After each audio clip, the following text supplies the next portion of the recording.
मैं Delhi official MMB church की member हूँ। मैं आप सभी के साथ अपनी गवाही शेयर करना चाहती हूँ। जिस चर्च में हम पहले जाते थे वहाँ पर जिब्रिश में बात करते थे और वो लोग बोलते थे कि आप परमेश्वर से मांगो, ये पवित्र आत्मा का गिफ्ट है। और somehow I also started speaking in tongues, लेकिन मुझे उस बात का कोई सेंस नहीं लगता था क्योंकि वो मुझे समझ में नहीं आती थी। जब मैं बहुत परेशान थी कि ये क्या है और मैं ये क्यों ही बोलती हूँ। तो हमारी आंखों के आगे जो पर्दा पड़ा था, गलत शिक्षाओं का वोट गया। मैं परमेश्वर का धन्यवाद करती हूँ खुदावंत के अनुग्रह के लिए कि उसने हमें साउंड डॉक्ट्रिन के साथ पास्टर डैनियल राज को हमारे जीवन में भेजा। और शुरुआत में हम जिस चर्च में जाते थे वहाँ पर अन्य भाषा का प्रयोग किया जाता था। तो हमें ये सिखाया जाता था कि जो अन्य भाषा होती है वो प्रभु की तरफ से स्वर्गीय लैंग्वेज है। वो जो अन्य भाषा बोलता था उसमें पवित्र आत्मा होती है। बट तो हमने वहाँ से उस चर्च को छोड़ने का फैसला किया। फिर हमने एक दूसरा चर्च ज्वाइन किया और वहाँ पे भी कम से कम 1 साल हमने रहकर देखा तो वहाँ पर भी काफ़ी गड़बड़ी थी उनकी शिक्षाओं में। तो वहाँ से भी हमने छोड़ने का फैसला किया। और मैं प्रभु का धन्यवाद करती हूँ कि प्रभु ने हमें इतने अच्छे अगुवे दिए जो बाइबल के वचन हमें एकदम खरी शिक्षाओं के द्वारा सिखाते हैं। एकदम जो बाइबल से वचन होते हैं वो बाहर का कोई कॉन्सेप्ट नहीं लेते हैं, खरी बातों को रखते हैं बिल्कुल हमारे बीच।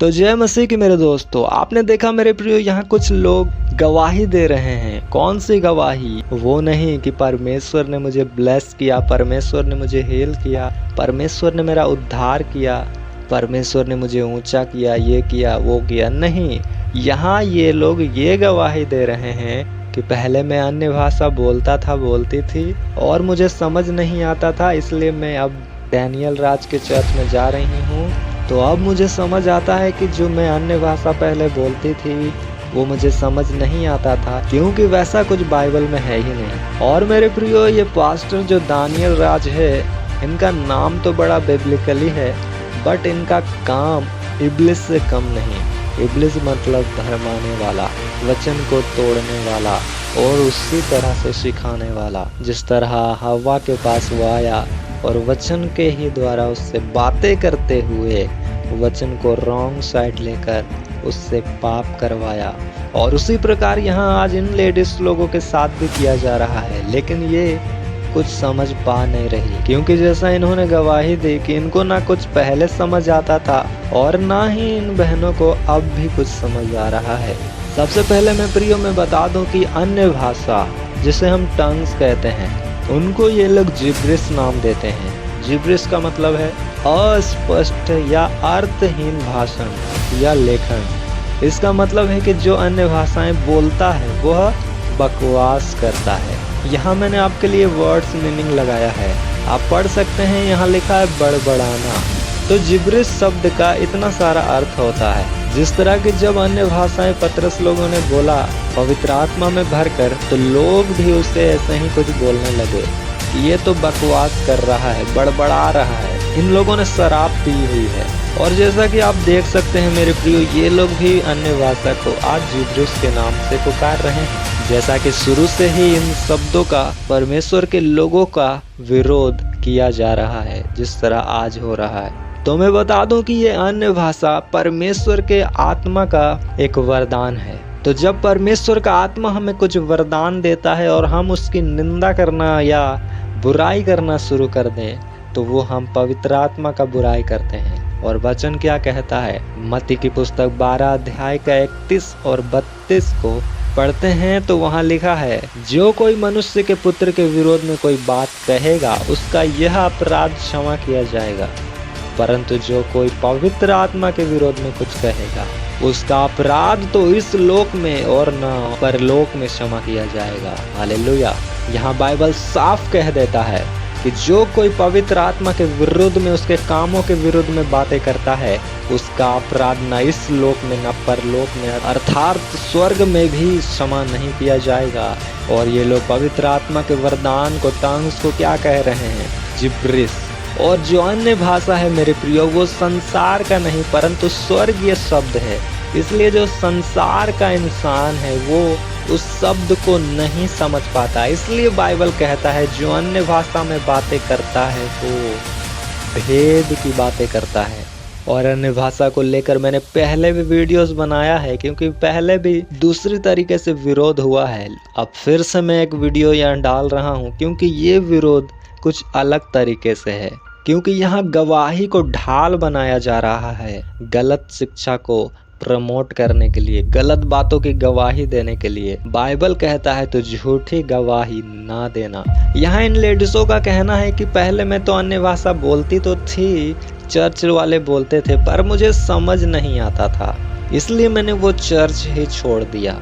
अब मेरे प्रियो, मैं आपको ये बता दूं कि अगर कोई बच्चा स्कूल जाए और वो बच्चा पढ़ना ना जाने तो उसे पढ़ाई समझ नहीं आती है, तो इनके हिसाब से कि आप वो बच्चा स्कूल छोड़ दे, नहीं, वो स्कूल में पढ़ता रहेगा। कुछ बच्चे 5th क्लास में जाकर भी पढ़ना नहीं सीख पाते हैं। इसका मतलब ये नहीं कि पढ़ाई व्यर्थ है या वो बंदा स्कूल से ही निकल जाए, वो फिर भी पढ़ेगा, वो फिर भी सीखेगा, वो कोशिश करेगा, वो मेहनत करेगा, तब जाकर वो सीख जाएगा। लेकिन यहाँ ये लेडीज लोगों का कहना क्या है कि मैं अन्य भाषा बोलती थी चर्च वालों के कहने पर, पास्टर्स के कहने पर मुझे समझ नहीं आता था। समझ आएगा भी कहाँ से? परमेश्वर ने कहा किसी को अन्य भाषा बोलने का वरदान, किसी को उसको समझाने का वरदान दिया गया है। हमारा ये वरदान है, ये गिफ्ट है परमेश्वर का हमारे लिए कि हम उस भाषा को बोल पा रहे हैं जो स्वर्ग में बोला जाता है। अगर आप मेहनत करोगे तो उसका शब्द भी आपको समझ में आने का वरदान खुदा देंगे धीरे धीरे। लेकिन यहाँ आपने उसका डिसऑनर कर दिया, यहाँ आपने परमेश्वर के चीज़ों का आदर नहीं किया, अपमान किया, इसलिए आपसे वो भी ले लिया जाता है जो आपको दिया गया है। बाइबल क्या कहता है? 1 कुरिन्थियों 13 अध्याय का 1 में, यदि मैं मनुष्य और स्वर्गदूतों की बोलियां बोलूं और प्रेम न रखूं तो मैं ठनठनाता हुआ पीतल और झंझनाती हुई झांझ हूँ। बाइबल ने कहा यदि मैं मनुष्य और स्वर्गदूतों की बोलियां बोलूं। यहाँ मनुष्य और स्वर्गदूतों का अर्थात स्वर्गदूत कुछ और बोलियां बोलते हैं, उनका कुछ और भाषा है, उनका कुछ और लैंग्वेज है। इसलिए पौलुस ने कहा, जबकि पौलुस कहता है मैं सबसे ज्यादा अन्य भाषा बोलता हूँ, वो बता रहा है यदि मैं मनुष्यों और स्वर्गदूतों की बोलियां बोलूं। वो कहता है अपने बारे में कि मैं आत्मा में भी प्रार्थना करता हूँ और बुद्धि से भी प्रार्थना करता हूँ। और वो कहता है मैं सबसे ज्यादा अन्य भाषा बोलता हूँ। फिर वो कहता है यदि मैं मनुष्य और स्वर्गदूतों की बोलियां बोलूं। यहाँ मैं उस अपोस्टल की बातें बता रहा हूँ जो सबसे ज्यादा वचन का ज्ञान रखने वाला, परमेश्वर से दर्शन पाने वाला इंसान है, एक विजनरी बंदा है। वो क्या कह रहा है कि मैं मनुष्य और स्वर्गदूतों की बोलियां बोलूं। मनुष्य का शब्द तो स्वर्गदूत समझ लेते हैं, परंतु स्वर्गदूतों का शब्द हर मनुष्य समझ नहीं पाता। इसलिए फिर 1 कुरिन्थियों 14 अध्याय का 2 में कहता है पौलुस, क्योंकि जो अन्य भाषा में बातें करता है वो मनुष्य से नहीं परंतु परमेश्वर से बातें करता है, इसलिए कि उसकी कोई नहीं समझता, क्योंकि वो भेद की बातें आत्मा में होकर बोलता है। तो मेरे बड़ी दीदियों, आप जितना भी चर्च बदल लो, आपके पल्ले कुछ नहीं पड़ने वाला, क्योंकि यहाँ पौलुस ने बताया कि उसे कोई नहीं समझता जब तक वो समझने का वरदान ना पाए। अब जो आप लोगों को सिखाया जा रहा है कि अन्य भाषा तो धरती की भाषा है, दुनियावी भाषा है, तो यहाँ पौलुस इतना बेवकूफ तो नहीं कि वो कहता है जब हम अन्य भाषा बोले तो उसको कोई नहीं समझता।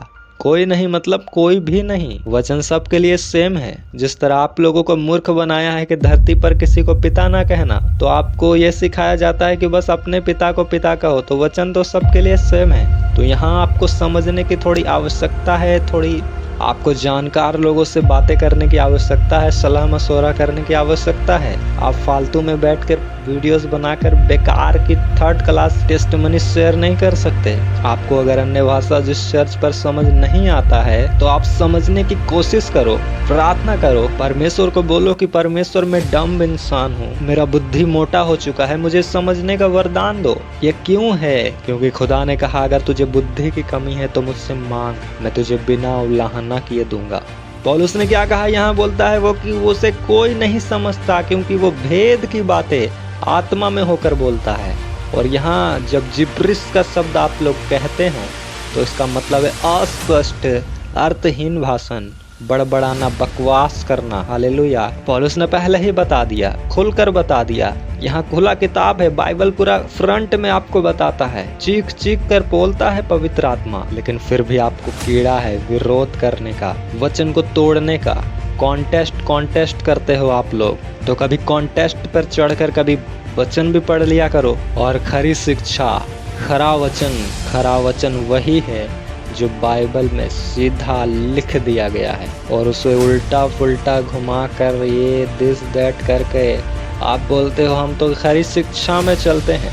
यहोवा ने कहा आदम और हवा को ये फल को मत खाना वरना तू मर जाएगा, मर जाएगी। लेकिन लूसीफर ने क्या कहा कि तू नहीं मरेगी। इसलिए ये बात ना सोचे कि वो कुछ वचन से बता रहा है तो सही ही होगा। इब्लिस बड़ा चालाक है, वो कलीसियाओं के पास्टरों को भरमा रहा है, और वो इब्लिस ऐसे पास्टरों को ही ढूंढता है जो अपनी ही डॉक्ट्रिन्स को बेस्ट समझते हैं, क्योंकि वो भी स्वर्ग में खुद को बेस्ट समझता था। बाकी मैं ज़्यादा आप लोगों को बोलना चाहूँगा नहीं, जनता खुद समझदार है। तो मेरे प्रियो, हम मिलते हैं फिर किसी और वीडियो में। तब तक अन्य भाषा में प्रार्थनाएं करते रहें, परमेश्वर को पुकारते रहें। तो सभी को जय मसीह की।